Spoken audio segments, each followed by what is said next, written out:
Hello everyone, welcome back to our channel. আশা করছি তোমরা সকলে ভালো আছো। আমি বেশ ভালো আছি। তোমাদের সকলকে সাথে নিয়ে আজকের ব্লগটা স্টার্ট করছি। তো চলো কন্টিনিউ ব্লগটা দেখো। আই হোপ আজকের ব্লগটা তোমাদের ভালো লাগবে। তো আমি যে এইমাত্র ঘুম থেকে উঠলাম আর তোমাদের দাদা হয়ে ঘুম থেকে উঠে গেছে। আর আমরা যখন ঘুম থেকে উঠেছি তখন বাজে কিন্তু 5:30। কারণ যেহেতু আমার শাশুড়ি মা শ্বশুরমশাই বাড়িতে নেই, তো আমার বরকেই হচ্ছে পুজোটা দিতে হয়, তাই জন্য ওর মাথায় ওটাই ঘুরতে থাকে, দোকান খোলার আগে পুজোটা কমপ্লিট করতে হবে, তাই জন্য সকাল সকাল উঠে পড়ে। আর আজকে ওর সঙ্গে আমি উঠে পড়েছি, না হলে আমি একটু লেট করেই উঠি। এদিকে আমি ঘুম থেকে উঠে একটু বিছানাটা গুছিয়ে তারপরে ঘরের দরজাগুলো খুলছিলাম, আর আমার বর এদিকে চলে গেছে উঠোন ঝাড় দিতে।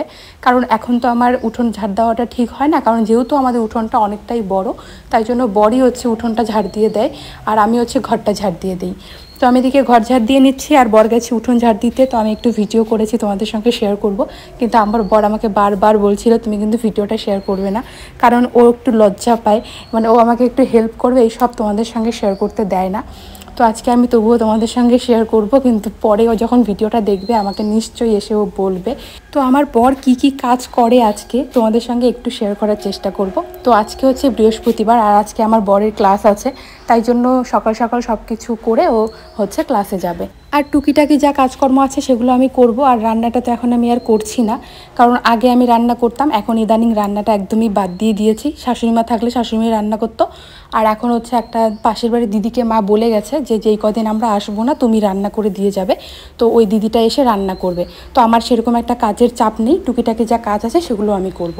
তো তবুও বলতে ওই দিদিটা এসে তো শুধু রান্নাই করে দিয়ে যাবে আর রান্নাঘরটা একটু মুছে দিয়ে যাবে, এমনি ওভেন ক্লিন এগুলো তো আমাকে করতেই হবে, তাই না? তো আমি ঘর ঝাড় দিয়ে দিয়েছি আর এদিকে আমার বর দেখো উঠোন ঝাড় দিচ্ছিল, আর আমি না অনেকটা দূর থেকে চুপ করে ভিডিওটা করেছিলাম। আর এই যে এদিকে আমার বর এখন দোকান খুলছে, আর এদিকে দোকানের সামনে জল দিয়ে দিচ্ছিল আর কি, মানে বাসিটা তো ছাড়তে হয় তাই জন্য। আর আমি এদিকে ব্রাশ করছিলাম আর একটু বরের সঙ্গে কি কথা বলছিলাম জানি না, মনে পড়ছে না। আর এদিকে ওকে দেখাচ্ছিলাম, মানে কি দেখাচ্ছিলাম আমার ঠিক মনে পড়ছে না আর কি। আর আজকে মুখটা আমি বাইরের কলেই ধুয়ে নিলাম, আর এই কলটা এখানটায় করা হয়েছে মন্দিরের জল নেওয়ার জন্য, কারণ বাড়ির ভেতরের কলটা মন্দির থেকে অনেকটাই দূরে, তো অনেকটা অসুবিধা হয়, তাই জন্য হচ্ছে এখানটায় একটা কল বসানো হয়েছিল, তো ওই কলেই মুখটা ধুয়ে নিলাম। আর এদিকে দেখো আমার বর দোকান খুলে একদম স্নান ধান করে চলে এসেছে পুজো দিতে। তো এখানে হচ্ছে আজকে শশা দিয়ে ঠাকুরকে পুজো দেবে, তাই জন্য শশা কাটছিল। তারপরে এদিকে ওর পুজো দেওয়াও হয়ে গেছে, শুধু লক্ষ্মী ঠাকুরের ঘরে পুজো দিলেই হয়ে যায়, আর ও তো ছেলে মানুষ, যেভাবে পারে সেভাবেই পুজো দেয় আর কি। আর আমি হলে তো ভালো করেই দিতাম ফুল টুল দিয়ে। মা ওকে বলেছে যে ঠাকুরকে শুধু সেবা দিলেই হবে, মানে তুলসী পাতা দিয়ে প্রসাদ দিলেই হবে, তুই যেভাবে পারিস ওইভাবেই দিস। আর এদিকে আমি হচ্ছে এখন চলে এসেছি রান্নাঘরে বাসন মাজতে। বরের এদিকে পুজো হয়ে গেছে, তাই এখন বর এদিকে দোকানে বসে আছে, আর আমি এদিকে ঝটপট করে রান্নাঘরের কাজগুলো করে নিচ্ছি। একটু পরে রান্না করতে চলে আসবে দিদিটা। তো আমি এদিকে বাসনগুলো মেজে নিচ্ছি, মানে আমি বাসন টাসন এগুলো কিছুই রাখি না দিদিটার জন্য, রাখলে পরে সব মেজে মুজে দেবে, কিন্তু আমি ভাবি কি আমার একটু কীরকম জানি লাগে, মনে হয় যে শুধু রান্নাটাই করে দিয়ে যাক, এই কাজগুলো আমি একা একাই করি আর কি। তাই জন্য আমি এদিকে আমাদের খাওয়ার বাসন টাসন এগুলো আমি মেজে রাখি, তারপর রান্নাঘরের ওভেন এগুলো আমি পরিষ্কার করেই রাখি। তোমরা অনেকেই ভাবো যে বাড়িতে এত কাজ থাকে, একটা কাজের লোক তো রাখাই যেতে পারে, তাই না?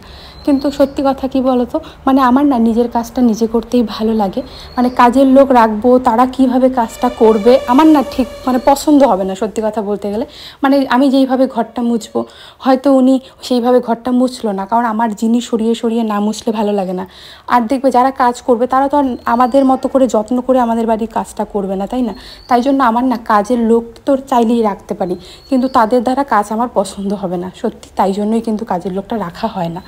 আর এদিকে দেখো আমি এখন চলে এসেছি ওভেনটা ক্লিন করে নিতে। আমার নিজের কাজ নিজে পরিপাটিভাবে করতেই ভালো লাগে, মনে হয় আমার শাশুড়ি মাও যদি কখনও ওই ওভেন টোভেন মোছে না, আমার না মনে হয় যে সেরকম একটা হয়তো পরিষ্কার হয়নি, তাই জন্য আমি নিজের কাজটা নিজেই করি। প্রত্যেকটা বাড়িতে এরকমই হয় যে শাশুড়ি হচ্ছে বউয়ের কাজের ভুল ধরে, যে তোমার এই কাজটা ঠিক হয়নি, এটা আরও এইভাবে করতে হতো বা এইভাবে করলে পরিষ্কার হতো। আর আমাদের বাড়িতে পুরো উল্টো, আমি সবার ভুল ধরি, জিনিসটা পরিষ্কার হয়নি আরও পরিষ্কার হতো, এইভাবে মুছলে পরে এটা পরিষ্কার হতো, এইভাবে আমি শিখিয়ে দিই। যেই কারণে আমাদের বাড়িতে কোনো কিছু যেহেতু পরিষ্কার করা হয় আর কি, মা আমাকে জিজ্ঞাসা করে যে কিভাবে করলে বেশি পরিষ্কার হবে, কারণ মা জানে আমি খুব মানে পরিষ্কার পরিচ্ছন্নটা পছন্দ করি। দেখো এই বিষয়টাকে তোমরা কেউ প্লিজ খারাপ ভেবে নিও না, কারণ সবাই তো আর একই রকম হয় না। আর এদিকে দেখো আমি চা করে নিয়েছি আমার বরের জন্য আর ওই দিদিটার জন্য, কারণ এখন আমি আর চা খাবো না আর কি, প্রেগনেন্সিতে ভেবেছি। কিন্তু জানো তো সত্যি কথা বলতে যখন ওদেরকে চা করে দিই আমার না খুব খেতে ইচ্ছে করে, কিন্তু আমি নিজেই মন থেকে আর কি জোর করে বাদ দিচ্ছি চা খাওয়াটা। এই যে পাশের বাড়ির দিদিটা এসে রান্না করে দিয়ে গেছে। এখানে ঢেঁড়স ভাজা মানে ভেন্ডি ভাজা, আর এখানে হচ্ছে কাতল মাছ ছিল, সেটা দিয়ে আর কি চচ্চড়ি করে দিয়ে গেছে, ঝিঙ্গা আলু বেগুন দিয়ে। তোমাদের দাদাভাইয়ের খাওয়া শেষ, এখন আমি খাবো। আর এদিকে ডাল করেছে, তো অল্প একটু রেখেছি, আর অর্ধেক ডাল আমি দিদিটাকে দিয়ে দিয়েছি, কারণ বেশি থাকলে নষ্ট হয়ে যাবে। তো এদিকে আমি ভাত বেড়ে নিয়েছি, এখন হচ্ছে খেতে বসবো। তো এই যে তোমাদের দাদাভাই রেডি হয়ে গেছে ক্লাসে যাওয়ার জন্য। আর তোমরা তো দেখতেই পেলে যে অল্প একটু ভেন্ডি ভাজা ছিল, অল্প একটু সবজি ছিল, বানানো হয়েছে অনেকটাই। যেহেতু আমি একা খাবো, তাই জন্য আমি অল্প একটু রেখে সবটাই আমি হচ্ছে ওই দিদিটাকে দিয়ে দিয়েছি। হ্যালো বন্ধুরা, তো আমার খাওয়া দাওয়া কমপ্লিট, আর তোমাদের দাদাভাই চলে গেল ক্লাসে। তো এখন হচ্ছে আমার কোনো কাজ নেই, এখন বসে থাকবো, শুয়ে থাকবো, এই করব, ফোন খোঁচাবো একটু, তারপর স্নান করব। আর বাড়িতে আমি এখন একা, কারণ বর গেছে ক্লাস করতে, বাবা মা তো বাড়িতেই নেই। তো আমি এখন গেট ঠেট লাগিয়ে আর কি ঘরেই আছি। তো চলো, পরে তোমাদের সঙ্গে দেখা হচ্ছে, আর ভিডিওটা কন্টিনিউ দেখো, কীরকম লাগে না লাগে কমেন্টে জানিও। তো চলো দেখতে থাকো। বাড়িতে একা একা আছে, একদম ভালো লাগছে না। কিছুক্ষণ শুয়ে বসে থেকে একটু বান্ধবীদের সঙ্গে ফোনে কথা বলে নিলাম। বাড়িতে একা একা আছে, সময় কাটছে না, তাই ভাবলাম কি করি। মায়ের সঙ্গে একটু ফোনে কথা বললাম, তারপর বান্ধবীদের সঙ্গে একটু ফোনে কথা বললাম, বলে এই যে স্নান করেছে, এখন জামা কাপড়গুলো শুকোতে দিয়ে দিচ্ছি। হ্যালো বন্ধুরা, স্নান করে এই যে জামা কাপড় শুকোতে দিয়ে দিলাম। আর জানো তো, সকালে একটা নাইটি পরেছিলাম কালো কালারের, এখন স্নান করে এই নাইটিটা পরলাম। তো দুটো নাইটি পরলাম, তবুও জানি না কেন যখন আমি স্নান করতে যাই বাথরুমে গিয়ে দেখি আমার 3-4টা নাইটি হয়ে থাকে। কেন বলো তো, আমার নিজের দোষে এরকম হয়ে থাকে আর কি। মানে আমি বাথরুমে গেলে কি করি, নাইটিটা যখন ছেড়ে বাথরুমে রেখে দিই, স্নান করা বাথরুমে, ভাবি কি যখন স্নান করবো তখন হচ্ছে ধুয়ে দেবো।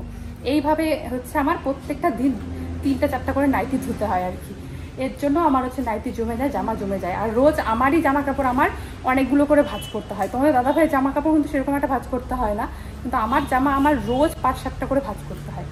তো এখন তো তোমাদের দাদাভাই বাড়িতে নিয়ে বললাম, আস্তে আস্তে 4টা বেজে যাবে, আর বাড়িতে একা আছে, একা কি আর করবো, ভালো লাগে না।